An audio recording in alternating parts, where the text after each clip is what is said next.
rester au pouvoir.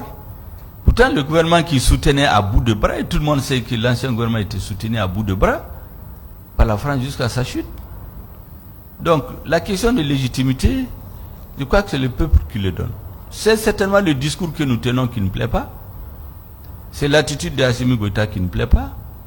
Il nous est même revenu qu'à chaque sommet de la CEDEAO, certains chefs d'État viennent un peu avec ma biographie.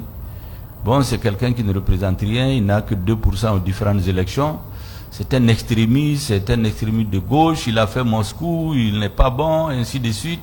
Bon, tout est dit sur moi. Sauf que j'ai dit, mais je ne sais pas combien de pourcents certains de ces chefs d'État avaient avant d'être président. Il y en a qui avaient 0%, ils sont venus, ils se sont présentés la première fois, ils ont été élus. Macron lui-même, il a eu combien de pourcents avant d'être président?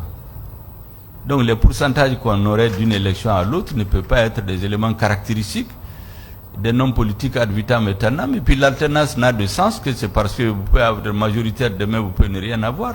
Mais tout ça, c'est des éléments de langage pour discréditer la personne. Vous savez qu'en politique, il y a ce qu'on appelle la réputation. Ça joue beaucoup dans la formation de la personnalité. Donc, il y a des gens qui travaillent, des spécialistes, pour attaquer la réputation de la personne et la détruire. Vous êtes malien.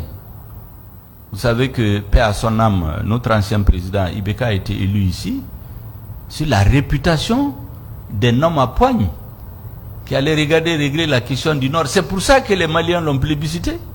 La réputation, c'est pas les faits, on n'a pas vu des faits particuliers. La réputation d'être un homme à poigne.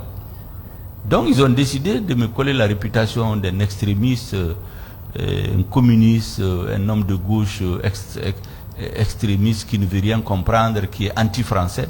Il a dit non, moi je ne suis pas un anti-français. Il faut être, vous m'excusez du terme, un imbécile. Ce n'est pas des mots propres pour être un autre peuple. Nous ne sommes pas des anti-français pour plusieurs raisons. D'abord, il y a beaucoup de Français qui sont des amis du Mali. Ils sont nombreux. Deuxièmement, les Français n'ont pas accès à la bonne information. Et je vais y venir, parce que quelqu'un m'a interrogé là-dessus. Ce qu'on leur dit et ce qu'on fait n'est pas la même chose. Troisièmement, après la Côte d'Ivoire, le plus grand contingent de Maliens, c'est en France. Après la communauté algérienne, la communauté la plus importante étrangère en France, c'est les Maliens. Ils sont nombreux. Leur poids dans notre économie est supérieur à l'aide française au Mali. Ils nourrissent des régions entières. Comme moi, par exemple, moi dans mon village, les 80% des braves valides sont en Côte d'Ivoire, ça fait plus de 40 ans, c'est eux qui nourrissent les... Et donc, il faut être un homme politique complètement désarticulé pour se mettre contre ce pays. C'est quand même des binationaux, ils vivent là-bas, ils travaillent. On ne peut pas être contre eux. On ne peut pas être contre les Français. Mais le gouvernement français ne s'interroge pas. Mais pourquoi tous ces Maliens de France là soutiennent ce gouvernement-là? C'est leurs citoyens, ils n'ont qu'à les interroger. Pourquoi vous soutenez ce gouvernement? Il y a un qui m'a dit que... On lui a dit, mais pourquoi tu es contre la France? Ce gouvernement est contre la France, pourquoi il soutient? Il a dit non, je ne suis pas contre la France, mais je suis pour ce gouvernement, parce qu'il valent mieux que le gouvernement que vous soutenez. Alors, le problème qu'on a avec le peuple français, ce n'est pas entre nous le peuple français, c'est les dirigeants français, qui sont à une autre époque. Ils ne connaissent pas le peuple. Et la plupart des nouveaux dirigeants dans beaucoup de pays, ils ont la culture Wikipédia, quoi. C'est-à-dire ce qu'il y a sur Internet. Ce n'est pas des gens qui connaissent l'histoire des peuples. Il y a des peuples qui sont réfractaires à la suggestion. Il faut discuter avec eux, il ne faut pas chercher à s'imposer à eux. Vous connaissez dans notre culture même, on le dit, ni Malien Bonya, tu peux obtenir tout de lui. Si tu respectes le Malien, tu peux tout obtenir de lui. Mais si tu veux t'imposer à lui, tu n'auras rien de lui. La réalité, ils ont cherché à s'imposer à nous. Ou simplement qu'on a dit qu'on ne peut pas continuer à assister, que des villages entiers soient effacés de la carte. Et nous, on est assis. On a l'opportunité d'aller vers un partenaire qui est la Russie, avec lequel nous sommes liés depuis 1960. Les premiers équipements de l'armée malienne, ça vient de l'Union soviétique. Les 80% de notre équipement militaire, avant que ça ne soit détruit ces 30 dernières années, ça vient de l'Union soviétique. Les officiers, les grandes écoles de guerre, ils ont fait beaucoup de pays, mais c'est là-bas qu'on les formait. Donc si on va vers ce partenaire pour chercher des résultats meilleurs, c'est l'exemple que je donne. Vous avez un malade qui s'appelle Mali. Il a mal à une partie du corps, le bras. Un médecin vient, il s'appelle France. Il lui prescrit une ordonnance. Il lui dit, vous allez guérir dans 2 semaines. 6 semaines après, non seulement il ne guérit pas, mais la maladie s'est métastasée, tout le corps est pris jusqu'à 90%. Il ne reste plus que les bas des pieds. Qu'est-ce qu'il fait? Soit il continue jusqu'à mourir, ou bien il s'interroge. Soit le médecin est mauvais, soit le diagnostic est mauvais, soit la prescription est mauvaise, soit la posologie est mauvaise. Ou les 4, ou les 5, ou les 3. En tout cas, quelque chose est mauvais. Donc il va chercher un autre médecin. C'est aussi simple que ça. Sans dire au premier de quitter chez lui. Mais si le premier se lève de lui-même pour dire que lui, il va partir, sans vous aviser, sans rien vous dire, c'est ce que j'ai appelé l'abandon en plein vol. Ça fait mal, mais c'est la vérité. Moi, je suis un militaire de réserve. Je suis un soldat 2e classe, numéro matricule 24831. Pour vous dire que on n'oublie jamais. Quand on passe par l'armée, il y a des choses qu'on n'oublie jamais. Je l'ai fait il y a 30 et quelques années, 1989. Il y a des choses qu'on nous apprend. Mais, lorsque... Et puis, n'oubliez pas, à la tête, vous avez un officier des forces spéciales. Donc, il y a une analyse géostratégique et historique. Moi, je suis dans la politique, ça fait plus de 40 ans. Je suis un ingénieur de télécom, mais je me suis cultivé dans l'histoire. J'ai fait l'Europe, j'ai étudié, j'ai analysé. J'ai fait un livre sur le Nord. Je vous recommande de le lire. Je voulais même amener des exemplaires pour vous les donner. Vous allez voir ce livre. En l'écrivant, le livre le plus ancien que j'ai consulté a été écrit en 1878. Le plus récent en 2018. Sur 120 ans. Vous voyez beaucoup de choses qui expliquent ce qui se passe aujourd'hui. J'ai dit à un frère Touareg, quand Jean-Yves Le Drian disait les Touaregs nos amis, j'ai dit, lisez mon livre, vous allez voir des parties où le gouverneur de l'administration coloniale avait instruit d'éliminer, d'exterminer les Touaregs, d'empoisonner les puits, les pâturages pour les éliminer de la terre. Il disait même qu'il espère qu'un jour il y aura des avions pour épandre les poisons sur les pâturages pour les faire disparaître. Aujourd'hui, ils disent qu'ils sont leurs amis. Ce que je dis là, tout ce que je dis là, c'est documenté. Hein. Moi, je ne fais pas des affabulations ou bien de la propagande. C'est documenté. Moi, j'ai perdu des grands-parents parce qu'en ce moment, les Songhos cachaient les Touaregs dans leur maison. Ils mélangeaient leur bétail à leur bétail. Si on vous surprenait dans ça, on vous coupait la tête ou on vous déporte à Gori. Moi, j'ai des grands-parents qui ont été décapités au village. D'autres ont été déportés à Gori. Certains sont revenus, ils sont morts enterrés à Bamako-Koura, d'autres sont retournés. Simplement parce que les liens qui unissent nos peuples, les Touaregs, les Arabes, les Songhos, étaient très forts. Maintenant, ils disent que c'est les Touaregs, leurs Arabes. J'ai dit aux jeunes, il ne faut pas vous laisser endoctriner. Donc, il y a cette histoire-là qui est écrite. Et vous allez voir ce que j'appelle la mère des fautes de la France. C'est que quand elle venait, la lettre que le président John Kounda a écrite au gouvernement français, qui n'existe pas dans nos archives, ni aux affaires étrangères, ni à la présidence, c'est sur le site du Sénat français que nous l'avons trouvé. Nous pouvons trouver. Il n'y en a pas au Mali, il n'y a pas dans les archives. Dans cette lettre-là, c'est écrit appui aérien et en renseignement. Il n'est pas prévu de militaires français sur le sol malien.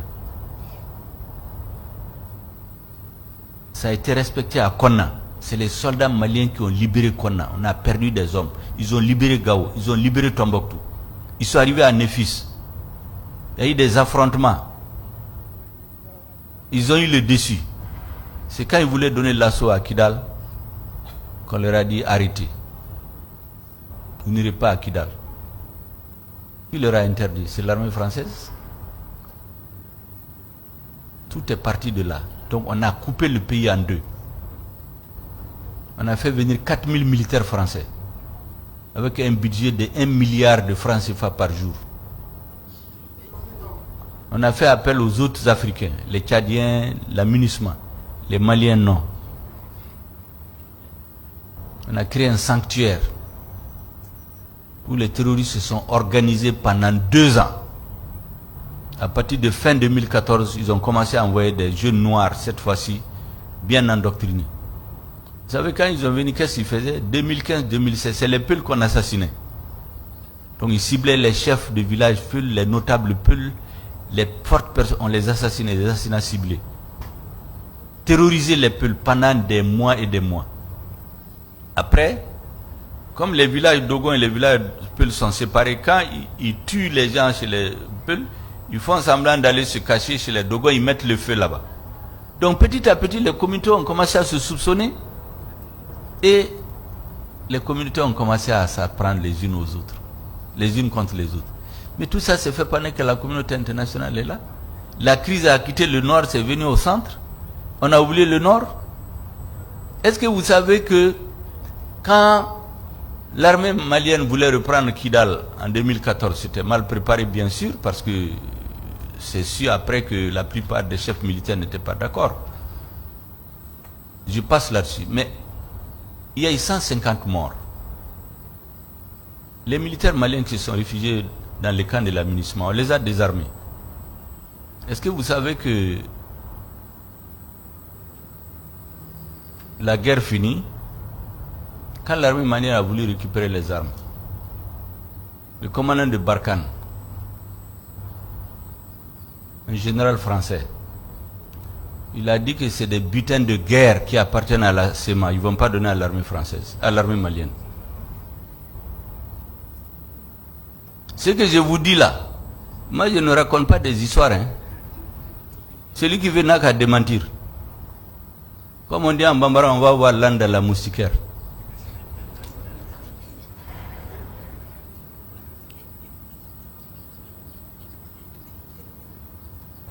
Serval est venu comme ça. Serval avait 3 objectifs officiellement déclarés par François Hollande. Premier objectif, détruire le terrorisme. Deuxième objectif, aider l'État malien à recouvrer son intégrité. Troisième objectif, appliquer les résolutions des Nations Unies. 9 ans après, le terrorisme qui était confiné à Kidal a occupé 80% du territoire national. C'est une réussite ou un échec? C'est un échec. À la date d'aujourd'hui, l'État malien n'a pas son autorité sur l'ensemble du territoire national. 9 ans après. C'est un échec ou une réussite? Les résolutions des Nations Unies changent chaque année. Au point que cette année, notre gouvernement a rejeté la résolution qu'ils ont présentée au mois de septembre. Parce que notre ambassadeur l'a découvert dans la salle du Conseil de sécurité. Et on lui dit, mais pourquoi vous faites ça cette année? Il dit non, avant on me disait de voter, cette fois-ci il y a des dirigeants à Bamako qui disent non. On n'a pas vu la résolution, on ne nous a pas associés, on n'a pas discuté. On veut amener 2200 militaires de la MINUSMA. On ne sait pas, le contingent est composé de qui, comment ils vont venir, vont être installés. Nous avons dit non, ils n'étaient pas habitués à ça. Voilà pourquoi on a commencé à nous diaboliser. Sinon, je vous ai dit, chez nous, parmi les changements de régime, c'est le seul pays où les militaires ne sont pas sortis des casernes comme ça pour venir prendre le pouvoir. C'est le peuple qui a pris le pouvoir. Les militaires sont venus éviter un bain de sang. Parce que de toute façon, 48-72 heures après, le régime allait tomber, mais peut-être ça allait semer le chaos dans le pays. Mais ils n'ont pas suspendu la constitution. De tous les pays où il y a eu les changements, la constitution n'est pas suspendue. Ils ont dit on fait des aménagements, une charte qui complète. Quelqu'un a posé la question, souvent les gens me le posent en disant mais vous teniez un discours contraire avant d'être Premier ministre. Moi je l'assume, pourquoi? Je voulais expliquer ici. C'est nous les forces du changement. C'est le M5 RFP qui a conduit le mouvement insurrectionnel. Pendant des mois, nous avons fait face à tout le monde, toutes les pressions, toutes les propositions, Premier ministre, gouvernement d'union, on a refusé. Et quand le régime a changé, les jeunes officiers n'ayant pas l'expérience politique, et qui avait une certaine idée, je crois, de toute la classe politique, parce que vous savez, toute la classe politique a été complètement... Parce que dans l'imaginaire collectif des Maliens, c'est la classe politique qui est responsable de la déliquescence de l'État. Et donc, ils ont estimé peut-être qu'il faut aller avec des gens qui n'ont rien à voir avec la classe politique. Ils ont cherché un officier qui est à la retraite, un diplomate qui était à l'extérieur. Ils ont fait président, l'autre premier ministre. Eux, ils ont gardé les ministères de force. Mais ils ne connaissent pas la politique. Mais la gestion de l'État, ça ne peut pas se faire sans politique.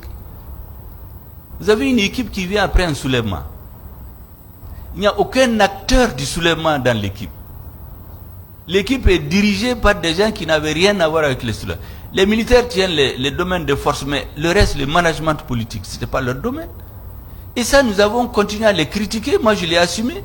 Ce que je vous dis là, je le dis pendant que je suis Premier ministre, je l'ai dit quand je n'étais pas Premier ministre, en le disant que ça ne peut pas marcher. Il n'est pas arrivé dans l'histoire de l'humanité une seule fois où un régime a changé et que c'est des gens qui étaient contre le changement ou qui disaient qu'ils n'avaient rien à faire, qui vont diriger le changement. On l'a dit. Et comme c'est des observateurs, ils ont compris à un moment donné le piège dans lequel on les a mis.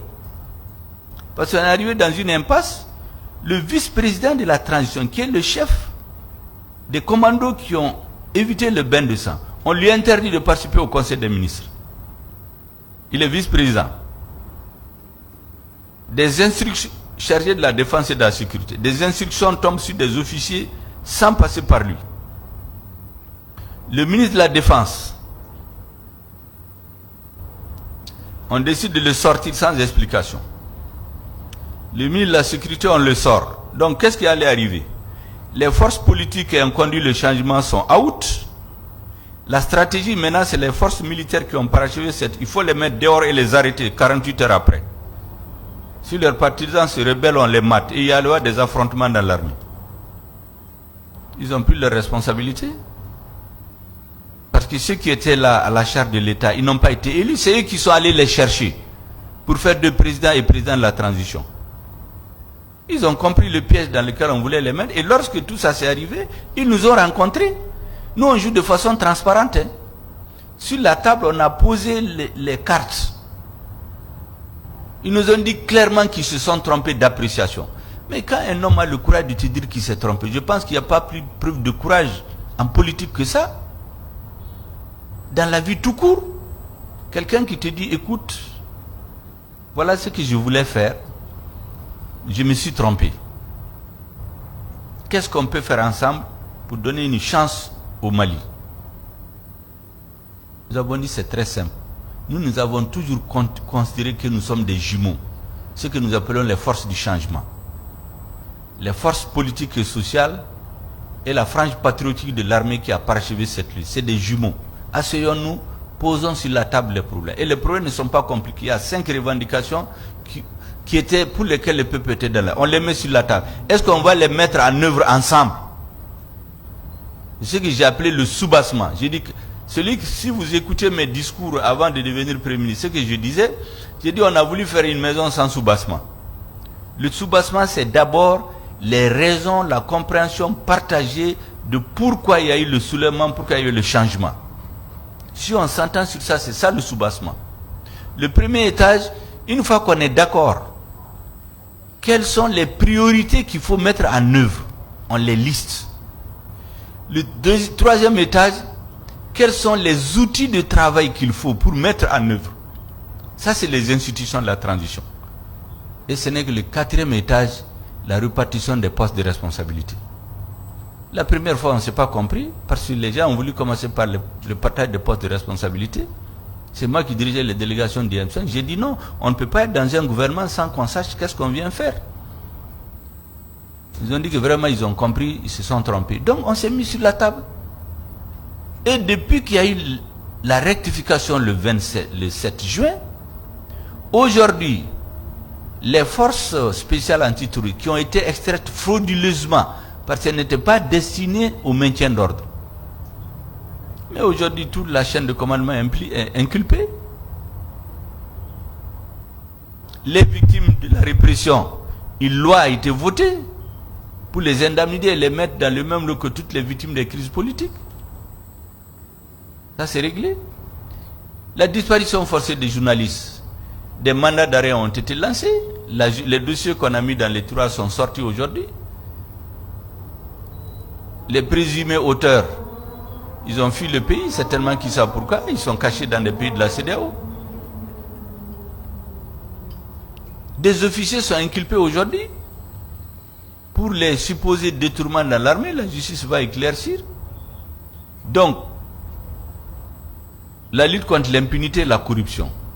L'organe unique indépendant pour les élections, la loi a été adoptée par le gouvernement, c'est sur la table du Conseil national de transition. Les réformes politiques institutionnelles sont sur pied aujourd'hui. Les assises nationales se sont tenues.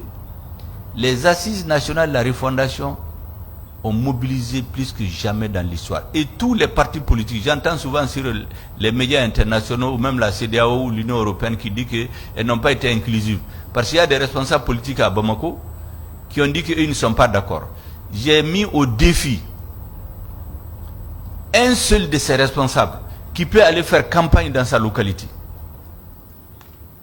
Mieux, à la base, les présidents des sections, les présidents des fédérations, les députés, les maires, les présidents des conseils de cercle, certains ont présidé eux-mêmes les débats pendant les assises.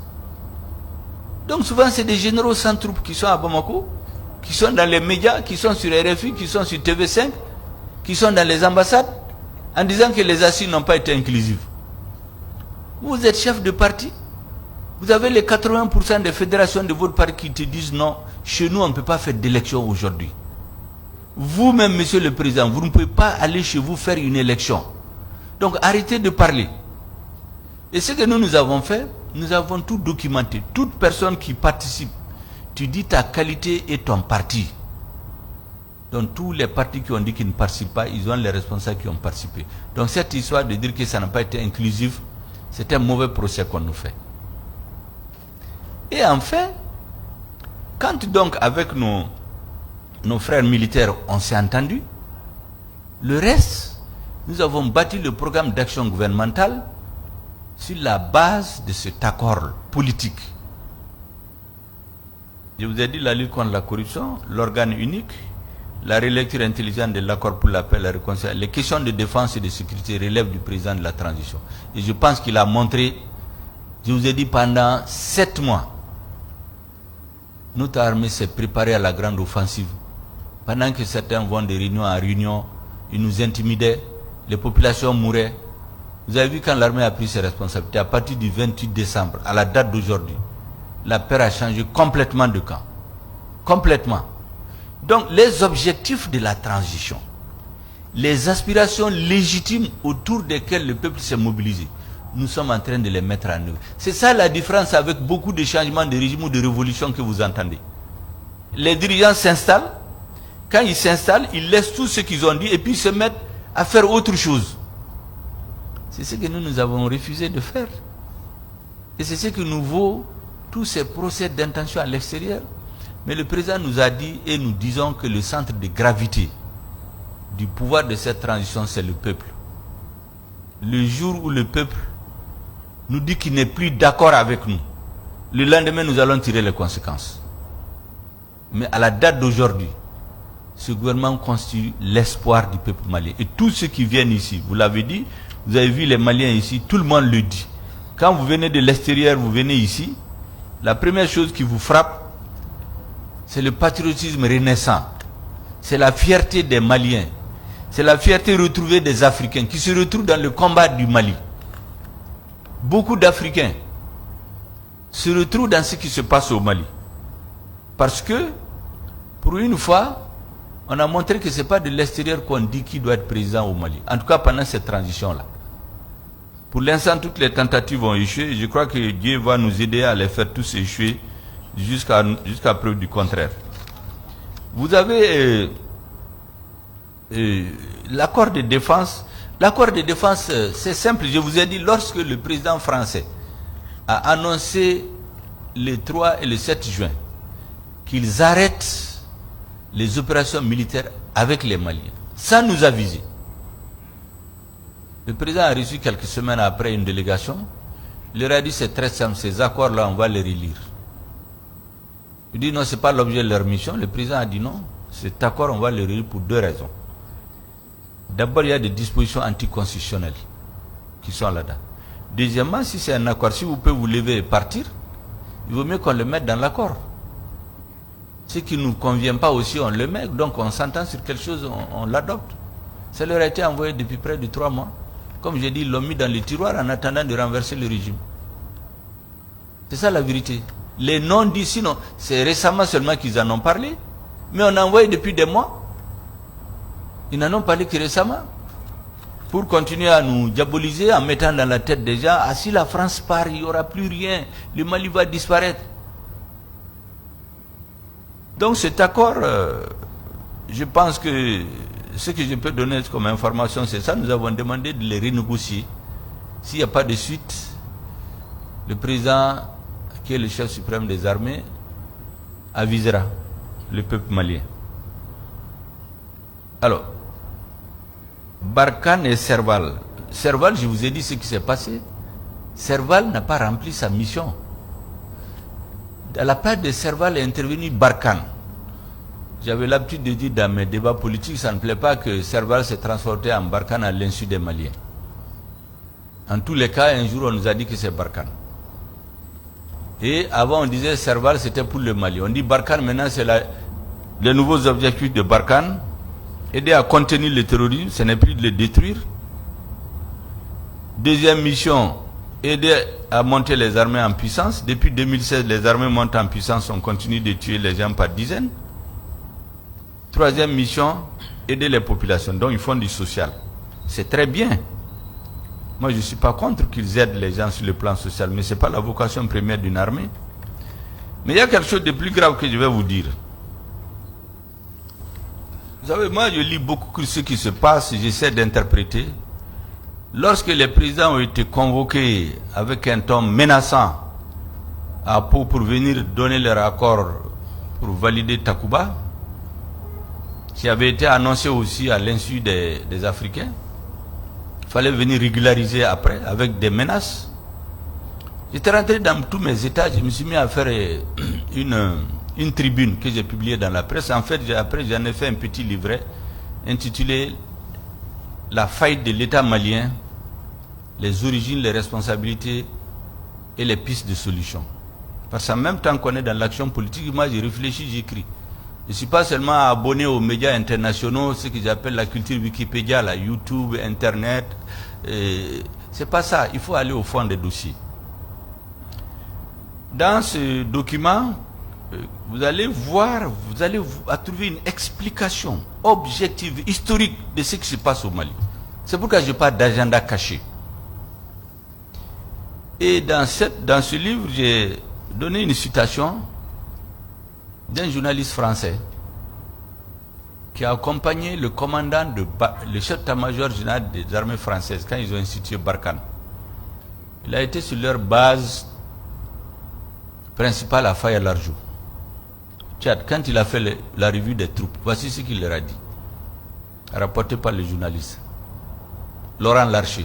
C'est dans un livre, j'ai donné toutes les références dans mon bouquin là pour qu'on ne dise pas que c'est des affabulations. Il dit à ces soldats, vous savez, nous sommes venus ici il y a 100 ans. Nous sommes repartis il y a 60 ans. Nous sommes revenus maintenant, c'est pour 100 ans. Ça c'est Barkhane. Comprenez-vous même la suite. Ça m'a rappelé une citation de Pierre Messmer, le tout premier ministre français pendant la décolonisation, qui était aussi gouverneur de l'AOF. Dans ses mémoires, il dit ceci. Il dit qu'en 1960, ils ont pris soin de donner l'indépendance à ceux qui l'exigeaient avec le moins d'intransigeance, après avoir éliminé politiquement ou militairement tout ce qui l'exigeait avec intransigeance. Tirez vous-même les conclusions. Quand vous lisez, vous êtes au courant de tout ça, vous voyez ce qui se passe, vous êtes obligé de vous interroger. Après, Takuba est venu. Takuba, je vous ai dit, dans cette circonstance, il est venu. Et aujourd'hui, il y a des règles d'engagement de Takuba que nous avons dit de respecter. Il y a un pays qui n'a pas voulu respecter, on l'y a obligé, on est allé nous diaboliser en Europe. Et c'est pourquoi nous avons expliqué aux Européens, j'ai rencontré tout le corps diplomatique récemment, je leur ai dit que nous n'avons pas de problème avec l'Europe. Nous n'avons même pas de problème avec la France. Nous avons des problèmes d'incompréhension avec des dirigeants qui ont une certaine conception des relations entre la France et les pays africains que nous avons dit que c'est terminé, en tout cas en ce qui concerne le Mali. On ne peut plus nous donner des injonctions. Nos populations ne peuvent pas continuer à mourir et nous attendons la main du bon Dieu qui viendrait de la France pour arrêter les morts qui ne finissaient pas. C'est tout, on n'a pas d'autre problème avec la France. Donc, pour l'adhésion du peuple à la transition s'explique par ça. Les objectifs de soulèvement sont la boussole, sont le programme, sont le projet du gouvernement de transition. Et comme je vous l'ai dit, nous on a en tête le délai qu'il faut pour la transition. Ils veulent nous pousser à parler là, on ne va pas parler, jusqu'à ce qu'on s'assoie pour discuter. Et nous allons quitter le pouvoir avant qu'ils ne nous quittent. Voilà ce que je peux dire sur ça. Et bon, les pères fondateurs, les révolutionnaires, bon, ça c'est un jeune, un jeune révolutionnaire du Burkina. Vous savez, moi je ne suis pas un révolutionnaire. Moi je suis un réformiste. Je préfère réformer les choses par étapes, en tenant compte à chaque étape des rapports de force politiques internes et externes. Et progresser par étapes. Vous savez, nous, qu'est-ce qu'on a fait d'abord? Quand notre gouvernement a été installé, et qu'il y a eu la levée de boucliers, la diabolisation de notre gouvernement, nous sommes concentrés sur deux orientations. La première, c'est de préparer la grande offensive militaire. Partout aussi longtemps qu'il n'y a pas de résultats sur le théâtre des opérations militaires, le message politique ne peut pas être crédible. La deuxième chose, c'est de construire un discours, un narratif de ce qui se passe entre nous et nos partenaires. Et aller à la confrontation stratégique avec ceux qui sont à la base. Pour que le monde entier arbitre entre nous. Le message que j'ai délivré à New York, c'était pas nouveau. Et vous savez la différence? Avant, c'était le chef d'un parti, chef d'un regroupement politique, qui le dit dans des salles de réunion à Bamako. Quelques vidéomans les filment, c'est sur les réseaux. Mais cette fois-ci, c'est le premier ministre de la République du Mali qui a parlé. Un message politique pour qu'il réussisse, il a 4 caractéristiques qu'il faut. Il y a le message lui-même. Il y a le messager. Il y a le lieu où on délivre le message. Il y a les circonstances dans lesquelles le message est délivré. Le message a été délivré.